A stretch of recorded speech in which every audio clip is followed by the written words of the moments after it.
What's up, guys? Kraken game here, going into it on Distillery. This is actually one game of four that I played against a squad. That I know they're a squad because of their names, basically. You can see that I'm writing out that I took 3 Banshee Mines and small range on this particular game.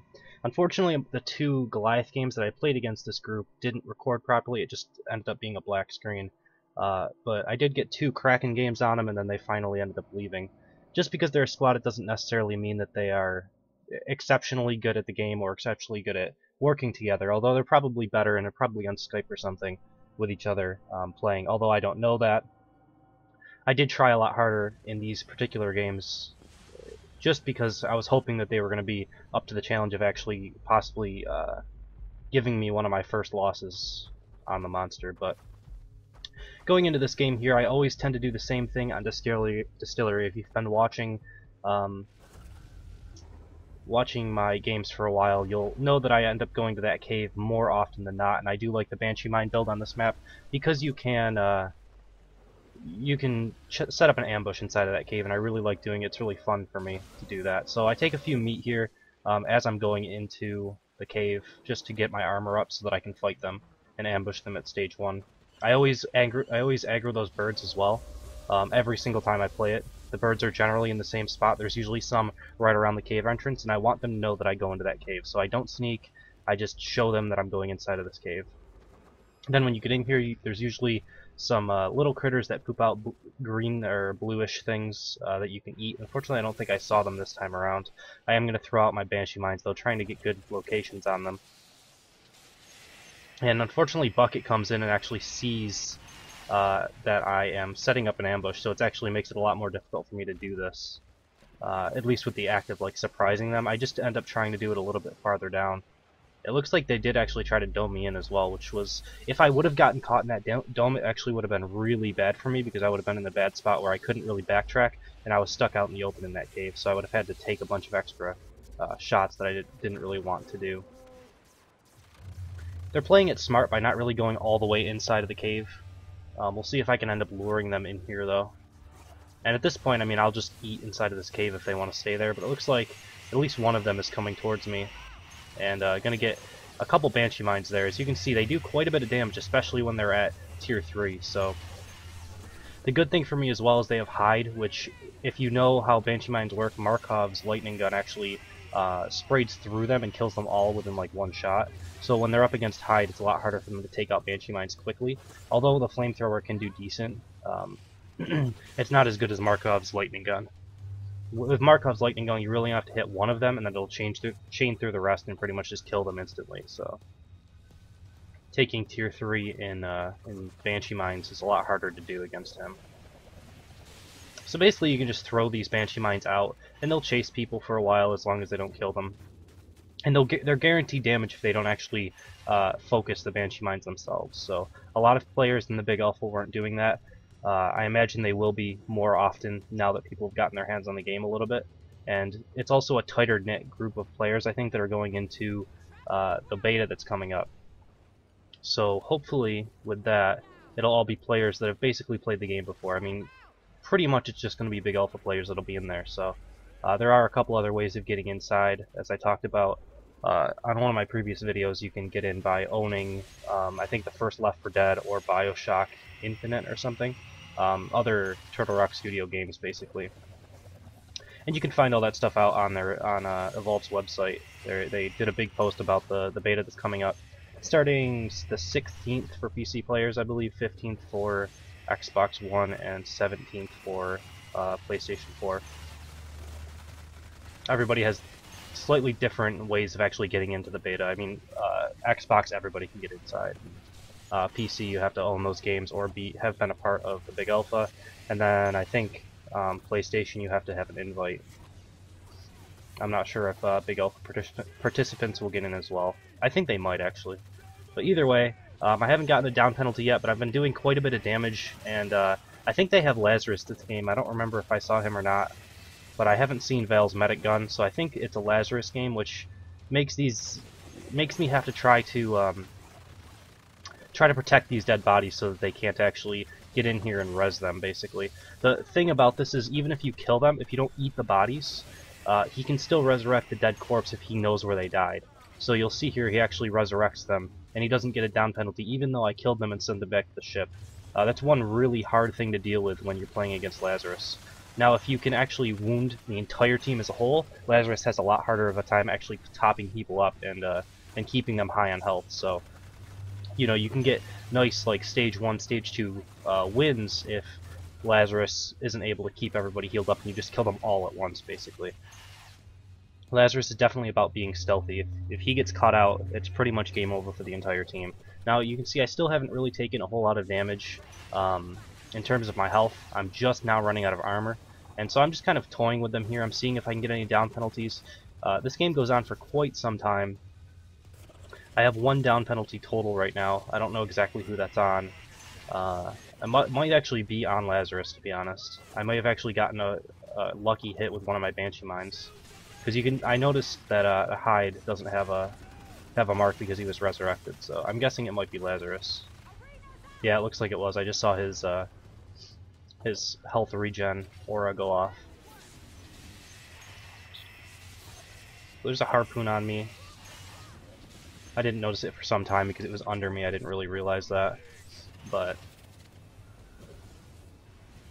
Hyde is pretty low. Unfortunately, if I stay here and I take too much more damage, I'm not really going to be able to be sure that I'm going to win. So at this point right now, Bucket's kind of tracking me with his camera thing, his floating head, and I'm just kind of trying to armor back up and evolve to tier 2, and then take a fight to them again. I wouldn't say I'm in a bad spot because I do have their medic on 1 strike currently, and if I can do that at tier 1 and tier 2, it'll make an easy tier 3 win at the generator.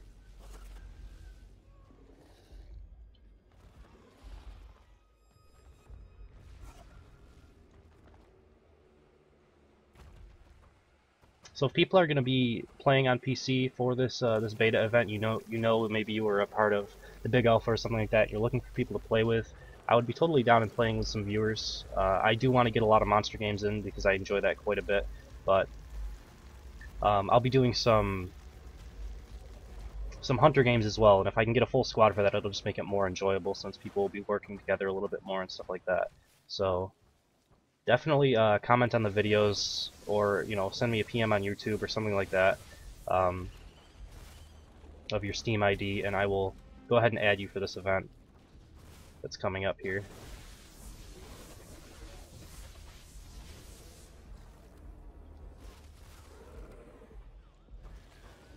With that though, I'm going to be able to record a bunch more videos before release, so I most likely will be doing a lot more Evolved content over the next 2 weeks, 2 to 3 weeks leading up to that beta event as well. I'll be putting out as much of the Big Alpha footage as I can. I still have quite a few videos, so I should be able to do one every day as long as I get ahead on actually recording it, which will be pretty awesome. Alright, so I'm tier 2. I did go for a tier 3 Aftershock because I'm kind of just... like I said, I already had played 2 Goliath games against this crew. They didn't really impress me overly much with their teamwork and like tracking me down and stuff like that, so I figure I can do kind of more of a troll build. I don't really think this is like the strongest build, although it is a strong one. With tier 3 Aftershock, you're mainly putting yourself in more danger than you necessarily have to on Kraken. You can kind of stay towards the back and use Lightning Strike and Vortex and Banshee Mines and take minimal amounts of damage if you're really tryharding it. But if you are toying with someone, it's really an awesome build to do if you're getting bored of the standard, basically. The Aftershock, you start your Aftershock in the air, then you use Control to slam down to the ground right as it's about to burst and hit multiple hunters with a big chunk of AoE damage, which is always fun to do.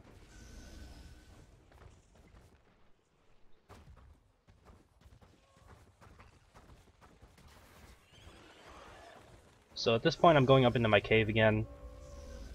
I will probably try for an ambush, as I always do when I'm going inside of here, but I don't imagine that they'll follow me inside. They might, it's possible, but most likely they had played a game of my Goliath, which I did the same thing on this Distillery map. I am also really looking forward to playing the other maps as well. All 12 maps are going to be available for this beta. Unfortunately, it'll still be only the first 2 monsters and the first 2 of each character. So no Wraith games until until the 10th of February when the game releases, but I definitely want to try out the Wraith. If anybody doesn't know what the third monster is, hasn't really been following it, you can look either on, mostly probably on the Evolve Twitter pages when they release videos and stuff like that. They tweet about them, so you can find some Wraith videos to check that out. It's basically a stealthy assassin type monster. Really cool. Really want to check that out.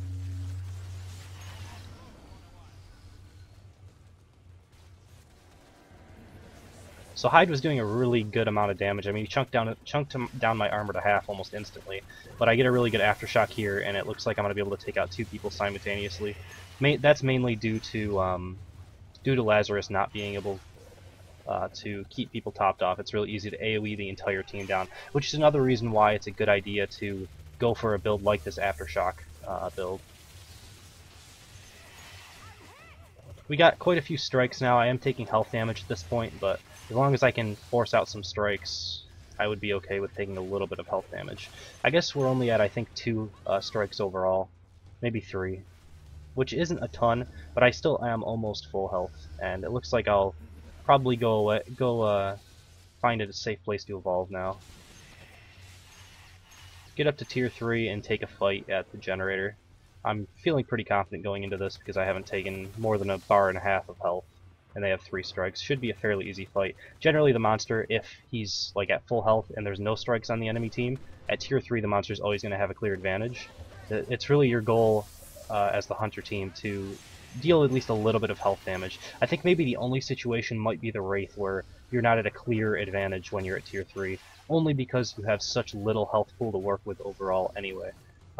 She's definitely the least tanky of all of them, and even I think from what I've watched is the Kraken actually lost 1 bar of health as well on at least stage 2 and 3, I think, and also his lightning strike's a little harder to control. So they did make some balancing changes from the big alpha to now. I really hope that they fix the matchmaking as well, so I can get some really high level squads against my monster this time around. Have a bit more of a challenge going into some of these games. So I'm just making sure that people aren't coming in to try to ambush me while I evolve. Most likely they're probably just going to set up. So yeah, as soon as I spell and I see that there's nobody around me after waiting a little bit, I'm just going to go ahead and evolve. Most likely they're just calling out that they want to set up at the generator and make a last stand, but it actually looks like at least one of them is here trying to deal some damage to me. As long as it's only one, and also, although they have bucket, it's always a really good idea to evolve inside of a cave, because if they do have Hank, the orbital barrage is probably the single most damage dealing threat in the game, and if you're just stationary in a cocoon evolving, you're going to take a ton of life damage from one single barrage. So doing an evolve inside of a cage, by the way, that was Lazarus, so he got a second down penalty right there, which was really good for me. I'm going to make sure he goes back to the ship as well.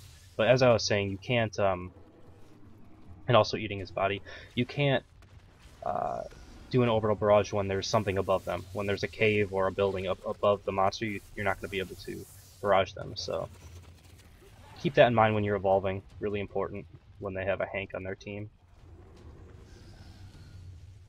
So at this point, I'm kind of trying to chase them all and end the game. But at the same time, you know, I'm okay with it. Maybe one person is gonna escape. It looks like that is the case. That I think at least one person's probably gonna escape this. There was one really low life guy that I had to leave because obviously Daisy is gonna resurrect this guy here. So